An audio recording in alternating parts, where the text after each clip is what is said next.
વડોદરા મહાનગરપાલિકામાં બજેટ બાબતે વિશેષ બેઠક યોજાઈ. આજરોજ વડોદરા મહાનગરપાલિકા દ્વારા આવનારા બજેટને લઈને વિશેષ બેઠકનું આયોજન કરવામાં આવ્યું હતું. બેઠકમાં મ્યુનિસિપલ કમિશનર શ્રી મહેશ બાબુ તેમજ માનનીય મેયર શ્રીમતી પિંકીબેન સોની ઉપસ્થિત રહ્યા હતા.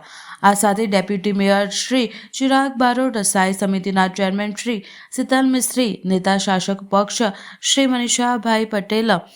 મનીષભાઈ પટેલ, દંડક શ્રી શૈલેષભાઈ પાટીલ, સાંસદ શ્રી હેમાંગભાઈ જોશી, માંજલપુરના ધારાસભ્ય યોગેશભાઈ પટેલ તથા સયાજીગંજના ધારાસભ્ય કેયુલભાઈ રોકડિયા, અકોટાના ધારાસભ્ય શ્રી ચૈતન્ય દેસાઈ અને અન્ય સભ્યો હાજર રહ્યા હતા. બેઠક દરમિયાન શહેરના વિકાસ, નાગરિક સુવિધા અને આવનારા વર્ષના બજેટને લઈને વિસ્તૃત ચર્ચા વિચારણા કરવામાં આવી હતી. આ સાથે સૌ ધારાસભ્ય અને સાંસદ દ્વારા બજેટ સંબંધિત મહત્વપૂર્ણ સૂચનાઓ પણ આપવામાં આવ્યા હતા. વિકસિત ગુજરાતથી વિકસિત ભારત બનાવવા માટે વિકસિત વડોદરા થવું એ ખૂબ જ અગત્યનું છે અને વડોદરા મહાનગરપાલિકાનું આવનારું જે બજેટ છે એ બજેટ વધારેમાં વધારે પાર્ટિસિપેટરી બને એ માટે ના માત્ર ચૂંટાયેલા પ્રતિનિધિઓ પરંતુ જનતા જનાર્દન પાસેથી પણ કોર્પોરેશને સુઝાવો માગેલા છે. આજે તમામ ચૂંટાયેલા પ્રતિનિધિઓની એક સંકલનની બેઠક હતી કે જેમાં બજેટ માટે કયા કયા મુદ્દાઓ તમામ સાંસદ ધારાસભ્યશ્રીઓ દ્વારા આપવામાં આવે એ માટેની આજે ચર્ચા કરવામાં આવી. ખાસ કરીને જે મારા દ્વારા અમુક મુદ્દાઓ મૂકવામાં આવ્યા છે કે બજેટ છે એ લોકોની અપેક્ષાઓ અને આકાંક્ષાઓનું પ્રતિબિંબ હોવું જોઈએ. એ માટે થઈને ખાસ કરીને જેટલા પણ ઓજી વિસ્તારો છે કે જ્યાં હમણાં નિયર પાસ્ટની અંદર કોર્પોરેશનની સીમાની અંદર જે ગામો આવ્યા છે એ ગામોમાં પ્રાથમિક સુવિધા નથી મળતી. પછી એ શિક્ષણનું હોય તો શિક્ષણની અંદર પણ કન્ફ્યુઝન હોય છે કે જિલ્લા શિક્ષણ સમિતિ ચલાવે કે નગર પ્રાથમિક શિક્ષણ સમિતિ ચલાવે. પાણી, ડ્રેનેજ, રોડ રસ્તાના પણ ઘણા બધા પ્રોબ્લેમ્સ હોય છે. એટલે ઓજીનો એક ડેવલપમેન્ટ માસ્ટર પ્લાન બને અને એના માટેનું આખું બજેટમાં અલગ જ સૂચન કરવામાં આવે એ બાબતે રજૂઆત કરવામાં આવી છે. સાથે સાથે વડોદરાની અંદર અત્યારે સૌથી વધારે આપ જુઓ, આપનો કોઈ લાઈવ ચાલતો છે એની અંદર પણ જનતાની જે કમેન્ટ્સ આવતી હશે એમાં સૌથી વધારે ટ્રાફિકનો પ્રોબ્લેમ એક અગત્યનો પ્રોબ્લેમ છે. ત્યારે કોર્પોરેશન દ્વારા ટ્રાફિકના પ્રોબ્લેમ માટે શું કરી શકાય એના માટે એક ઇનર રિંગ રોડ એની મેં એક રજૂઆત કરી છે કે ઇનર રિંગ રોડ બનાવવામાં આવે જેથી અમુક ટ્રાફિક જે કોર્પોરેશનની હદનો છે એ બાયપાસ થઈ જાય અને મુખ્ય માર્ગોના જવાને બદલે ત્યાંથી જ રિંગ રોડથી આ ટ્રાફિક જતો રહે. એ માટે જે કેનાલના આજુબાજુના વિસ્તારો છે ત્યાંથી એક વ્યવસ્થિત રિંગ રોડ બનાવવામાં આવે એ માટેની રજૂઆત કરવામાં આવી છે. સ્પોર્ટ્સ ઇકોસિસ્ટમ છે, આ સ્પોર્ટ્સ ઇકોસિસ્ટમની અંદર પણ વધારો થાય અને હરેક ઝોનની અંદર એક યોગ્યતઃ સ્પોર્ટ્સના કોમ્પ્લેક્સ અને એની જાળવણી કરવા માટેની પણ એક ઇકોસિસ્ટમ બને. માંજલપુર સ્પોર્ટ્સ કોમ્પ્લેક્સની આપણને ખબર છે, એથ્લેટિક ટ્રેક ખૂબ સારો એથ્લેટિક ટ્રેક, પરંતુ અત્યારે એ બિસ્માર હાલતમાં છે. તો આવું હવે ફરી નવા જે સુવિધા થાય એના સાથે આવી ઘટના ના ઘટે એ માટેની પણ રજૂઆત કરવામાં આવી છે. અને વડોદરા શહેરની અંદર 4 ઝોનની અંદર 4 કોન્સેપ્ટ સ્કૂલ્સ કે જે રાષ્ટ્રીય શિક્ષા નીતિ અંતર્ગત ના માત્ર બાળકોને શિક્ષા આપે પરંતુ સાથે એમની અંદર કૌશલ્યનું પણ નિર્માણ થાય એ માટેની પણ રજૂઆત કરવામાં આવી છે. અને બીજા જે રીતે વર્કિંગ વુમન હોસ્ટેલની રજૂઆત છે એ જ રીતે અત્યારે આપણે જોઈએ છે કે વાઘોડિયા આસપાસના વિસ્તારની અંદર રેસિડેન્શિયલ સોસાયટીની અંદર રેન્ટ પર જ્યારે મકાન આપે ત્યારે કોઈ ગુનાહિત પ્રવૃત્તિ અને ઘણા બધા સિક્યુરિટીના ઇસ્યુઝ એવા બધા લોકોના પ્રશ્નો આવી રહ્યા છે. ત્યારે યુથ હોસ્ટેલ્સ બનાવવામાં આવે અને આ યુથ હોસ્ટેલ અંતર્ગત ત્યાં વિદ્યાર્થીઓ ભણી શકે રહીને અને રેસિડેન્શિયલ જે વિસ્તાર છે એ અનટચ રહે, ત્યાં બધા શાંતિથી રહી શકે. આ માટેની પણ રજૂઆત કરવામાં આવી. હેરિટેજ સેલની અંદર અમે રજૂઆત કરીએ પહેલાં જ માન્ય મેયરશ્રી અને કમિશનરશ્રી દ્વારા અમને કહેવામાં આવ્યું છે કે એમના દ્વારા એક આખું અલગ જ હેડ બનાવી અને એના માટેના પણ કાર્યો તેઓ કરવાના છે. એટલે એને લઈને મેં વ્યક્તિગત કોઈ રજૂઆત નથી કરી, પરંતુ જે કામો અત્યારે ચાલી રહ્યા છે એ વહેલી તકે થાય. કારણ કે ઘણીવાર શું થાય છે, કામ લેટ પડે તો એના કારણે લોકોને એવું લાગે છે કે કામ હજુ સુધી કેમ નથી થતું. એટલે હેરિટેજના કામો ઝડપભેર થાય એ માટે તમામ ધારાસભ્યશ્રીઓ અને અમે લોકોએ સૂચન કર્યું છે. મુખ્ય રીતે તો વડોદરા શહેરમાં જે પ્રકારે ટ્રાફિકનું વધતું ચલણ છે એના માટે રસ્તા જ્યાં થઈ શકે એટલા પહોળા કરવાના વિષય, ફૂટપાથ લોકો ચાલી શકે એ રીતે બનાવે, ન કે એની ઉપર પાર્કિંગ થાય. એ સિવાય જે ગાર્ડન્સ ને બધા થઈ રહ્યા છે, જે તળાવો થઈ રહ્યા છે ગાર્ડન્સની આજુબાજુ, એની અંદર કામ વહેલું કરે. અમુક વિસ્તારોમાં જે તળાવો છે, ગોત્રી કે પછી વાસના તળાવ કે અટલાદરા તળાવ, જેને એમાંથી એકાદ બેમાં ગટરનું પણ ઇન્ટેક છે તો એને પણ બંધ કરવામાં આવે અને એને વહેલી તકે ડેવલપ કરવામાં આવે. વર્ષો વર્ષથી અમે જોઈએ છીએ, સાંભળીએ છીએ કે આ તલાવ ડેવલપ કરવા લીધા છે, પરંતુ આગળ વધતું નથી કામ. એનું સિરિયસલી આ લોકો થોડું હાથ પર લે અને આગળ વધારે એના માટે ઘણી ચિંતા વ્યક્ત કરવામાં આવી છે. કમિશનરે આશ્વાસન આપ્યું છે કે વહેલી તકે એટલીસ્ટ ડ્રેનેજ તો બંધ કરશે જ અને એના પછી ડેવલપમેન્ટ પણ શરૂ થશે. એ સિવાય મુખ્ય તમારા એ જ હતા, મેઇનલી એક અમારે સન ફાર્મા રોડ પર પાણીની ટાંકીની ખૂબ સખત જરૂર છે. ઘણા સમયથી માંગ મૂકી છે, પરંતુ ત્યાં ટીપી હજી ફાઇનલ નથી થઈ, ડ્રાફ્ટ મોડમાં નથી આવી, એટલા માટે કરીને ઇસ્યુ હતા. પણ ત્યાંના એક સ્થાનિક જે વિસ્તારના લોકો છે એમનું દબાણ ઘણું છે, એટલે કમિશનરે રિક્વેસ્ટ કરી છે કે કોઈ પણ હિસાબે તમે એની વ્યવસ્થા કરો જેથી કરીને ત્યાં વિસ્તારમાં પાણી પૂરતું મળી રહે.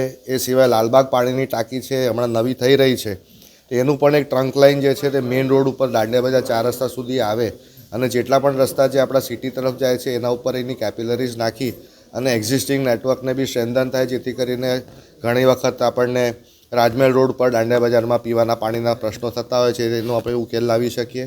સાથે ઘણી બધી ટાંકીઓ પશ્ચિમ ઝોનમાં નેટવર્ક થયેલી છે, ત્યાં નેટવર્ક જે છે એ છૂટા પાડે, એમાં વાલ મૂકે અને બંધ કરે, જેથી કરીને એક ટાંકીનું પાણીનું કમાન્ડ છે બીજા કમાન્ડમાં ન જાય, જેથી કરીને એટલું પાણી બચે અને આપણને જે વિસ્તારોમાં પાણી નથી આપી શકતા ત્યાં આપણે એનો ફોર્સફુલી આપી શકીએ. આ પ્રકારના મુખ્ય રીતે સૂચન હતા. આપણે જેવી રીતે જ્યારે બજેટનું આયોજન કરવાનું હોય એના પહેલાં સાંસદશ્રી હોય, ધારાસભ્યશ્રીઓ હોય, આ બધાની ઉપસ્થિતિમાં એમના દ્વારા આપવામાં આવતા બજેટ સમયે જે સૂચનો હોય છે, જે પ્રજાલક્ષી જે એમના તરફથી સૂચનો આપવામાં આવતા હોય છે, આ બધા સૂચનોનો સમાવેશ કરી શકીએ અને વડોદરા શહેરના બેટરમેન્ટ માટે, વડોદરા શહેરના નાગરિકોના માટે એમની બધી સુવિધાઓ અને બીજું પણ નવું કેટલું શું ઉમેરી અને કેવી રીતે વધારે સારી વ્યવસ્થા ઊભી કરી શકીએ એ માટે બધા પાસેથી સૂચનો આ રીતે આપણે લેતા હોય છે. આજ રોજ કમિશનર કચેરી ખાતે આ રીતે સાંસદશ્રી, સૌ ધારાસભ્યશ્રીઓ, 5 પદાધિકારીશ્રીઓ અને બધા સંયુક્ત રીતે બેસીને આ બેઠક કરી, જેમાં આવનારા બજેટ સંદર્ભે સૌના સૂચનો લેવામાં આવ્યા. માનનીય મેયરશ્રી અને કમિશનરશ્રી દ્વારા આજે સાંસદ ધારાસભ્યોને બજેટમાં પોતાના અનુભવો અથવા તો બજેટમાં પોતાના સૂચનો મૂકવાની આજે એક મિટિંગ રાખવામાં આવી હતી.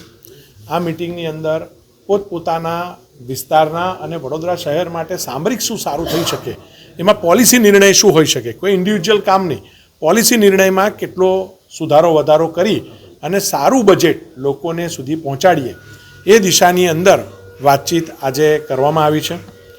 જેમ કે વડોદરા શહેરને સ્લમ ફ્રી સિટી બનાવવું, આજે ગુજરાતમાં સુરત સ્લમ ફ્રી સિટી બનવા જઈ રહ્યું છે. રાજ્ય સરકારે પણ એ દિશામાં આગળ વધ્યું છે. તો વડોદરા બીજું સ્લમ ફ્રી સિટી ગુજરાતનું બને એના માટે જો આજથી આવાસો બનાવવામાં આવે તો જ્યારે આવાસો બનશે એના પછી લોકો જે ઇલીગલ રીતે રહે છે 30-40 વર્ષથી સરકારી જમીનો પર, એમને આવાસ ફાળવીને પછી એ સ્લમને દૂર કરવામાં આવે, આવી એક રજૂઆત કરી છે. એના માટે સૌથી પહેલી તાતી જરૂરિયાત છે આવાસ બનાવવા. તો વડોદરા શહેરની અંદર ખૂબ મોટી સંખ્યામાં આશરે 10,000થી ઉપર આવાસો બનાવવાની વાત અહીંયા કરવા જોઈએ એવી અમે રજૂઆત પણ કરી છે. એવી જ રીતે ઓજી વિસ્તાર છે જે વડોદરાની અંદર સમાવેશ તો કરવામાં આવ્યો છે, પરંતુ હજુ ઘણી જગ્યા પર વુડા દ્વારા કામકાજ, સફાઈ અને ઓજી વિસ્તાર છે એના માટે સ્પેશિયલ બજેટ, સ્પેશિયલ ગ્રાન્ટ પણ ફાળવવામાં આવે. ઉંડેરા, કરોડિયા અને તેનો ઓજી વિસ્તાર એટલે લક્ષ્મીનારાયણ નગર, ગંગાનગર, આ વિસ્તારની જનતાને પણ સારી સુવિધાઓ બધી મળે એ દિશાની અંદર અમે એના પણ બજેટ માટે સ્પેશિયલ એલોકેશન રોડ રસ્તાઓનું ત્યાં કરવામાં આવે એવું ત્યાં અમે રજૂઆત કરી છે. વડોદરા શહેરની અંદર 30 મીટરનો રિંગ રોડ એટલે કે સમાસાવલી રોડથી અને એની પહેલાં આગળ હરણીથી સમાસાવલી રોડ થઈને છાની કેનાલ થઈને ટીપી 13માંથી પસાર થઈને નવો બ્રિજ બનાવીને પંચવટી તરફ અને ત્યાંથી 75 મીટરના રોડ ટચ આ 30 મીટરનો રિંગ રોડ ખોલવામાં આવે અને એમાં પણ જ્યાં રેલવે ઓવરબ્રિજ બનાવવાનો છે એ બનાવીને આ નવી કનેક્ટિવિટી ઊભી કરવાની પણ આજે અને એના માટે ચોક્કસ પગલાં આ બજેટમાં દેખાય એવું આયોજન કરવામાં આવ્યું છે. વડોદરા શહેરને સ્પોર્ટ્સની દૃષ્ટિએ પણ આગળ લાવવું હોય તો નવા સ્પોર્ટ્સ કોમ્પ્લેક્સની પણ જરૂર છે. તો પશ્ચિમ ઝોનમાં ઇસ્કોન હાઇટની બાજુમાં સ્પોર્ટ્સ કોમ્પ્લેક્સ પણ આ બજેટમાં એનું એલોકેશન થાય અને એ દિશાની અંદર ગાર્ડન, લિનિયર પાર્ક આવા અનેક પ્રકલ્પો સાથે, senior citizen day care centre આવા અનેક પ્રકલ્પો સાથે બજેટમાં સમાવેશ કરીને ઉંડેરા, બોરિયા તળાવ, કરોડિયા આ તળાવોનું પણ બ્યુટિફિકેશન થાય એ દિશાની અંદર અનેક સૂચનો આજે કર્યા છે. આ વખતે વડોદરા મહાનગરપાલિકાનું 25-26નું બજેટ રજૂ થવાનું છે. ગયા વર્ષે જે બજેટ રજૂ કર્યું એનું ડ્રાફ્ટ બજેટ, રિવાઇઝ બજેટ અને 25-26નું ડ્રાફ્ટ બજેટ આ બંને સ્ટેન્ડિંગ કમિટીમાં આવનારા 3-4 દિવસમાં રજૂ થશે.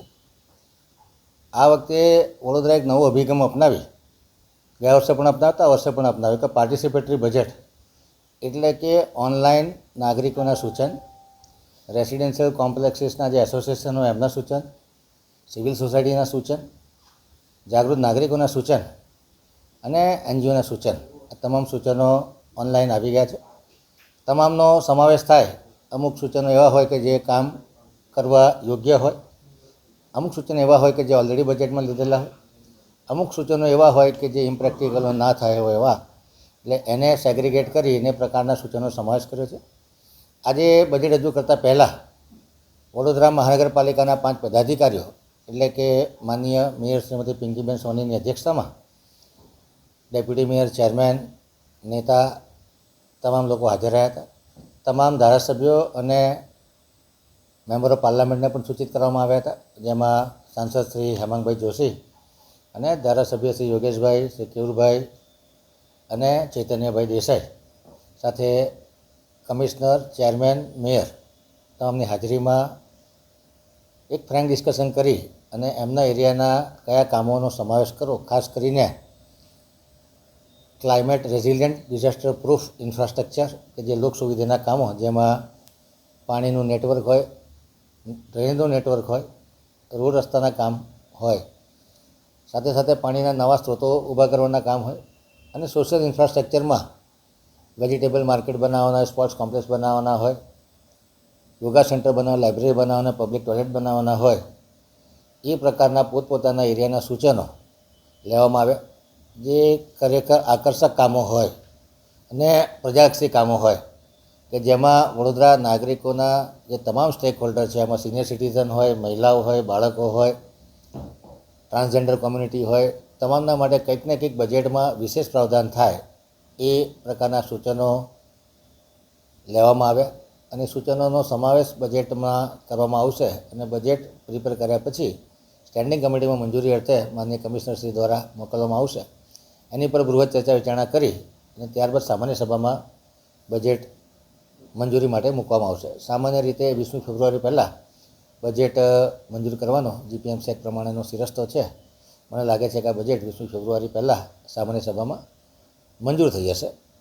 આ વખતનું બજેટ ખૂબ સારા નાણાકીય કદનું હશે, જેમાં વડોદરા શહેરના 19 વોર્ડ, 5 વિધાનસભા ક્ષેત્રો છે, એમાં એક સરખું એલોકેશન થાય અને વડોદરા શહેરનો સર્વાંગી વિકાસ થાય. વડોદરા શહેર સાચા અર્થમાં સ્માર્ટ સિટી બને, સસ્ટેનેબલ સિટી બને, ગ્રીન સિટી બને અને ઝીરો કાર્બન એમિશનવાળું સિટી બને એ દિશામાં કામગીરી કરવામાં આવશે. આકર્ષક પ્રોજેક્ટમાં PM E-બસ હોય, નવા ઓડિટોરિયમ બનાવવાના હોય, નવા ગાર્ડન બનાવવાના હોય, વર્કિંગ વુમન હોસ્ટેલ બનાવવાની, એ પ્રકારના આકર્ષક પ્રોજેક્ટોનો સમાવેશ કરવામાં આવશે, જેથી કરીને ઇન્ફ્રાસ્ટ્રક્ચરની સાથે સાથે એક social recreation, social infrastructure, ease of doing business અને ઇઝ ઓફ લિવિંગના મુદ્દાઓને પ્રાધાન્ય આપવામાં આવશે. સાથે સાથે ટેકનોલોજીને પ્રાધાન્ય આપવામાં આવશે. તમામ વસ્તુ ડિજિટલાઇઝ થાય અને તમામ પ્રોજેક્ટો GIS મેપિંગથી એક સેન્ટ્રલી મોનિટર થાય એ પ્રમાણેનું આયોજન હાથમાં ધરવામાં આવશે. જે પ્રમાણે ફાયર સ્ટેશનોની સંખ્યાની જરૂર હશે એ પ્રમાણે ફાયર સ્ટેશન મૂકવામાં આવશે. PPP પ્રોજેક્ટો પર પણ ભાર મૂકવામાં આવશે કે જે જગ્યાએ BOT એટલે બિલ્ડ ઓપરેટ ટ્રાન્સફર થી વડોદરા શહેરનો ઝડપથી વિકાસ થાય અને એનો સારી રીતે મેન્ટેનન્સ થાય ને કોઈપણ પ્રોજેક્ટ O&M સાથે આપવામાં આવે, જેથી કરીને મેન પાવર કે જે કોર્પોરેશન પાસે કદાચ ઘટ હોય તો એને પણ પૂરી કરી શકાય. જ્યાં જ્યાં જરૂરી હશે ત્યાં મહેકમ કોર્પોરેશન દ્વારા ઊભું કરવામાં આવશે. રાજ્ય સરકાર, કેન્દ્ર સરકારની યોજનાઓ સમયસર પૂર્ણ થાય, સ્પીડથી પૂર્ણ થાય, સ્કેલથી પૂર્ણ થાય અને સારી ક્વોલિટીનું કામ થાય, જેથી કરીને નાગરિકોના સંતોષમાં વધારો થાય, નાગરિકોની સુખ સુવિધામાં વધારો થાય. એ પ્રમાણેના તમામ સકારાત્મક સૂચનો જે ધારાસભ્યશ્રીના આવ્યા છે, મેમ્બર ઓફ પાર્લામેન્ટના આવ્યા છે, તમામ 5 પદાધિકારીના આવ્યા છે, કાઉન્સિલરોના આવ્યા છે, દરેક ઝોન અને વોર્ડ લેવલે જે મિટિંગો થઈ છે એમના executive engineer, deputy engineer, AA કે જે લોકો રોજબરોજ નાગરિકોના કોન્ટેક્ટમાં હોય, ફરિયાદોના આધારે નક્કી કરવામાં આવે કે આ એરિયામાં નેટવર્ક બદલવાની જરૂર છે, આ એરિયામાં વરસાદી ગટર નાખવાની જરૂર છે, આ એરિયામાં વોટર લોગિંગ છે, આ એરિયામાં રેઇન વોટર હાર્વેસ્ટિંગ કરવાની જરૂર છે. આ તમામ મુદ્દાઓને ધ્યાનમાં લઈ અને ખૂબ આકર્ષક બજેટ મૂકવાનું આયોજન આજે કરવામાં આવ્યું છે. મને આશા છે કે માનનીય કમિશનરશ્રી અને વહીવટી પાંખ દ્વારા સાચા અર્થમાં પ્રજાલક્ષી બજેટ રજૂ કરવામાં આવશે. સૌથી પહેલાં અમે પાર્ટિસિપેટરી બજેટ માટે જે આયોજન કરી હતી એમાં અમને સજેશન્સ ખૂબ મળ્યા છે. એમાં ગ્રાસરૂટ લેવલમાં પણ સિટીઝન્સનું પણ સજેશન્સ આવી છે અને ફાઇનલ ટચઅપમાં આ વખતે અમે રાજ્ય સરકારમાંથી પણ આ ગાઈડલાઇન આવી છે. એટલે સ્થાનિક પદાધિકારીમાં MP, MLA શ્રીનું પણ એમની વિસ્તારની સજેશન્સ લેવા માટે આજે એમને મિટિંગ બોલાવવામાં આવી છે. આજે MP શ્રી, ધારાસભ્યશ્રીઓ અને 5 પદાધિકારી તરફથી મિટિંગ કરવામાં આવી છે અને આજે મેયરની અધ્યક્ષસ્થાનમાં અને આ મિટિંગ કરવામાં આવ્યું, જેથી કરીને આ વર્ષના જે VMCની બજેટ છે આમાં ફાઇનલ ટચઅપમાં કયા કયા સૂચનો એમની વિસ્તારમાંથી પણ લઈ શકાય અને આખા VMC વિસ્તાર અને નવા વિસ્તારમાં કયા કયા કામો એમની સૂચન છે એ આજે સૂચન કરવામાં આવ્યું છે. અમારી બજેટમાં એ કેવી રીતે સમાવેશ કરી શકાય અને જે પણ ચેન્જીસ કરવાનું છે અથવા એડિશનલ કામોમાં લેવાની છે એ કામગીરી અમે નેક્સ્ટ 2 દિવસ કરીશું. આની સંબંધમાં આજે મિટિંગ બોલાવવામાં આવી છે.